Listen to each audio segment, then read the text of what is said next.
Next आता है बच्चों हमारे पास ऑर्डिनल यूटिलिटी एनालिसिस, ठीक है, जिसे हम ऑर्डिनल यूटिलिटी अप्रोच कहते हैं। दैट इज, देखो ऑर्डिनल यूटिलिटी क्या होती है, देखो हमारे पास कार्डिनल क्या थी, वहां पर हम अपनी यूटिलिटी को नंबर्स में मेजर कर रहे थे, यहाँ पर हम अपनी यूटिलिटी को नंबर्स में मेजर नहीं कर सकते, राइट बच्चों। So that the ordinal utility approach says that the level of a satisfaction by consuming a particular good और a service can't be measurable in the numbers, ठीक है, कि हम अपनी यूटिलिटी को कभी भी नंबर्स में मेजर नहीं कर सकते। ये कौन कहता है, ये कहता है ऑर्डिनल यूटिलिटी अप्रोच। अब अगर हम अपनी यूटिलिटी को मेजर नहीं कर सकते तो हम कैसे बताएंगे कि हमें कितनी यूटिलिटी मिली है? बच्चों ये बताएंगे हम दो तरीकों से। इन्होंने दो चीजें बताई हैं हमें कि हम दोनों में से किसी भी एक तरीके का यूज कर सकते हैं अपनी लेवल ऑफ सेटिस्फैक्शन या फिर लेवल ऑफ यूटिलिटी को बताने के लिए, ठीक है। पहला है हमारे पास इंडिफरेंस कर्व अप्रोच और दूसरा है रिवील्ड प्रेफरेंस अप्रोच, ठीक है। पहली है हमारे पास इंडिफरेंस कर्व अप्रोच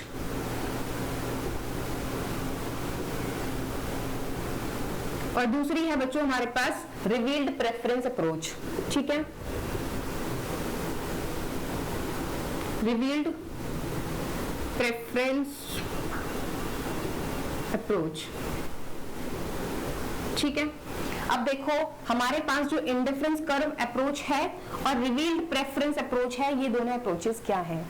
पहला आता है हमारे पास इंडिफरेंस कर्व अप्रोच। बच्चों इसमें क्या होता है कि हमें एक इंडिफरेंस कर्व बनाना होता है जो कि हमें हमारी लेवल ऑफ यूटिलिटी को बताता है कि हमारी यूटिलिटी का लेवल कितना है, राइट बच्चों। इसके अंदर हम सब अभी प्रेफरेंसेस जब हमने डिस्कस किया तो वहां पे डिस्कस किया था ना इंडिफरेंस कर्व क्या होता है, दैट इज कि हम क्या करेंगे, दो कमोडिटीज को साइमल्टेनियसली कंज्यूम करेंगे, ठीक है। उन दोनों कमोडिटीज के ऐसे बंडल्स को शो करेगा इंडिफरेंस कर्व जहां पर हमारी जो यूटिलिटी लेवल है उसका लेवल क्या रहेगा, कांस्टेंट रहेगा, राइट। सपोज करो this is the x1 and this is x2, right, this is our indifference curve, ठीक है। अब इंडिफरेंस कर्व की शेप किसी भी तरह हो सकती है बच्चों, जाके शेप्स ऑफ इंडिफरेंस कर्व में पढ़ लेना, राइट, ठीक है। तो इस पूरे के पूरे इंडिफरेंस कर्व के ऊपर इन दोनों की कुछ ऐसे बंडल्स को, ऐसे कॉम्बिनेशंस को हम कंज्यूम करेंगे जहां पर जिनको कंज्यूम करने के बाद हमारी जो यूटिलिटी का लेवल है वो क्या रहेगा, कांस्टेंट रहेगा। सपोज करो कि हमने ये वाला बंडल कंज्यूम किया, राइट, इसके ऊपर हमने x1 की 1 कमोडिटी और इसकी हमने 9 क्वांटिटी ली, यूनिट्स ली, और उसके बाद हमने ये वाला बंडल यूज किया, इस पर हमने इसकी 2 यूनिट्स और इसकी 8 यूनिट्स ली, ठीक है। उसके बाद हमने ये वाला किया, इस पे हमने 3 और इसकी 6 यूनिट्स ली। तो अब क्या बता रहे बच्चों, देखो हमें ये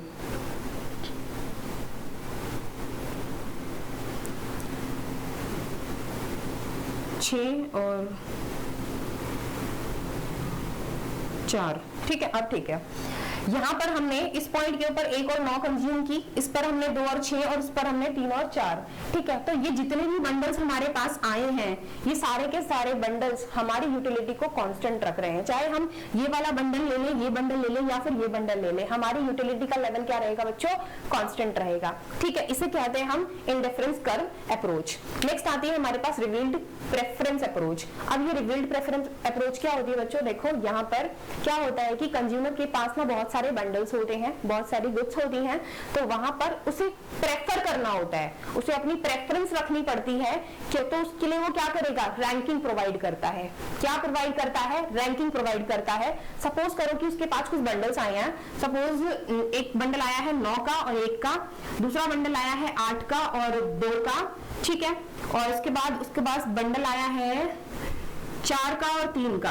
तो वो क्या करेगा, इन बंडल्स को अपनी रैंकिंग प्रोवाइड करेगा कि वो किस बंडल को सबसे ज्यादा प्रेफर कर रहा है, राइट। सपोज करो इसने रैंक 1 प्रोवाइड कर दी, इसे रैंक 2 प्रोवाइड कर दी, इसे रैंक 3 प्रोवाइड कर दी। तो बाय द रैंकिंग क्या करता है, यहाँ पर एक कंज्यूमर अपने कंजप्शन सेट में से बेस्ट बंडल को चूज करता है।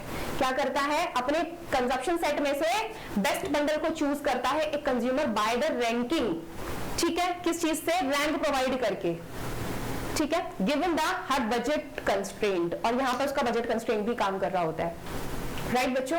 तो ये थी हमारे पास इंडिफरेंस कर्व अप्रोच और ये थी हमारे पास रिवील्ड प्रेफरेंस अप्रोच, राइट बच्चों। दोनों चीजें समझ आई। इसमें हम इंडिफरेंस कर्व बता के हम पता लगाते हैं कि हमारी यूटिलिटी का लेवल कितना है, और दूसरे में हम रैंकिंग प्रोवाइड करके बताते हैं कि हमारी यूटिलिटी का लेवल कितना है। अब नेक्स्ट आता है बच्चों हमारे पास कि जो ऑर्डिनल यूटिलिटी अप्रोच है इसकी अजम्पशंस कौन कौन सी होती हैं बच्चों। देखो हमने जब प्रेफरेंसेस डिस्कस किया था तो वो जो प्रेफरेंसेस के हमने वहां पे एग्जाम्स पढ़े थे, वो जो अजम्पशंस थी ना वो बच्चों प्रेफरेंसेस के लिए थी, लेकिन आज जो हम डिस्कस कर रहे हैं ये अजम्पशंस वो बच्चों इस वाली ऑर्डिनल यूटिलिटी एनालिसिस के लिए हैं, ठीक है। अब यहाँ पर जो अजम्पशंस होती हैं, पहली अजम्पशन होती है हमारे पास रिफ्लेक्सिवनेस, दूसरी होती है कंप्लीटनेस, तीसरी होती है हमारे पास कंटिन्यूटी, चौथी होती है नॉन सेटिएशन, और उसके बाद कन्वेक्सिटी, और सबसे लास्ट होती है हमारे पास सेल्फिशनेस, ठीक है। अब यहाँ पर जो हमारे पास पहली अजम्पशन है that is the reflexiveness. Consumer theory class number 1 याद करो, वहां पे मैंने रिफ्लेक्सिवनेस का मतलब बताया था। रिफ्लेक्सिवनेस का मतलब क्या होता है कि जितने भी तुम्हारे कंजप्शन सेट हैं, कंजप्शन सेट के अंदर तुम्हारे जो बंडल्स हैं उनमें से 2 बंडल्स ऐसे जरूर होंगे जो कि आपस में क्या होंगे, सिमिलर होंगे, ठीक है। और नेक्स्ट अजम्पशन आती है हमारे पास कंप्लीटनेस। कंप्लीटनेस का मतलब होता है कि हमारे पास जो भी कंजप्शन सेट है अगर उसके अंदर जो बंडल्स हैं वो किसी ना किसी तरह एक दूसरे से रिलेट करेंगे, चाहे वो स्ट्रिक्टली प्रेफरेबल हो, चाहे वो इंडिफरेंट हो एक दूसरे से, चाहे वो वीकली प्रेफरेबल हो, राइट बच्चों। तो जो भी हमारे पास कंजप्शन सेट के अंदर बंडल्स होंगे वो कैसे होंगे, वो एक दूसरे से रिलेट करेंगे, यानी कि वो हमारा कैसा बनाएंगे, कंप्लीट सेट बनाएंगे। जब भी हमारे जो कंजप्शन सेट के अंदर बंडल्स होते हैं उनके बीच में कोई रिलेशन निकल कर आता है तो वो जो कंजप्शन सेट होता है बच्चों वो हमारा कंप्लीट कंजप्शन सेट बन जाता है, राइट। तो इसलिए यहाँ पर जो हमारे पास कंजप्शन सेट होगा उसके जो बंडल्स होंगे उनमें कोई ना कोई रिलेशन होगा तो वो क्या बन जाएगा, कंप्लीट कंजप्शन सेट बन जाएगा बच्चों, ठीक है। उसके बाद आती है हमारे पास कंटिन्यूटी।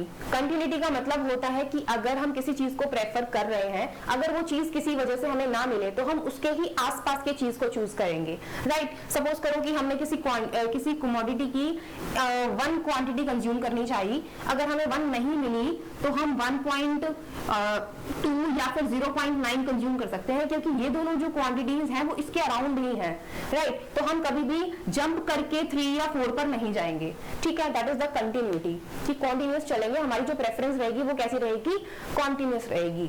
अब नेक्स्ट आता है हमारे पास कन्वेक्सिटी।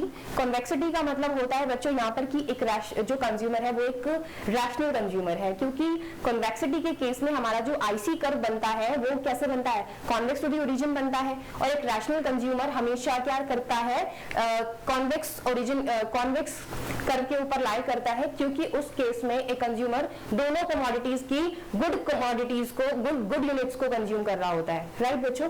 सपोज ये वाला है हमारे पास, ये ले लेते हैं कॉन्वेक्स वाला, दैट x1 एंड x2, ठीक है।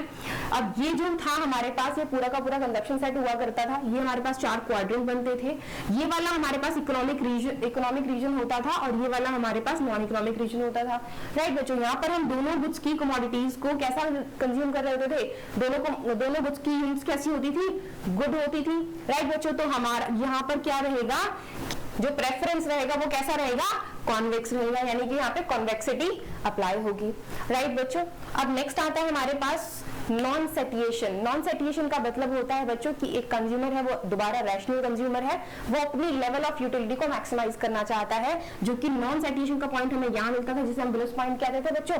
तो मैक्सिमाइज जो आईसी होता है, यानी कि ये वाला जो हमारा कर्व होता है वो मैक्सिमम लेवल यहाँ तक जा सकता है, ठीक है। तो this is our non satiation point, right बच्चों, ठीक है। तो यहाँ पर नॉन सेटिएशन होगी, ये अजम्पशन है, और कन्वेक्सिटी हो गई, कंटिन्यूटी हो गई, और नेक्स्ट हमारे पास नॉन कन्वेक्सिटी हो गई, और सबसे लास्ट आता है बच्चों सेल्फिशनेस, कि एक कंज्यूमर जो होता है वो बहुत सेल्फिश होता है।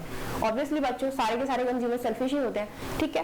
तो अपनी यूटिलिटी के बारे में सोचता है, वो किसी और की चिंता नहीं करता। तो यहाँ पर एक कंज्यूमर कैसा है बच्चों, सेल्फिश है, राइट। ये कुछ अजम्पशन थी हमारे पास, किसके लिए बच्चों, ऑर्डिनल यूटिलिटी एनालिसिस के लिए, ठीक है। अब देखो हमारे पास सबसे लास्ट में जो आ रहा है वो आता है कि कार्डिनल और ऑर्डिनल यूटिलिटी के बीच में डिफरेंस क्या होता है बच्चों।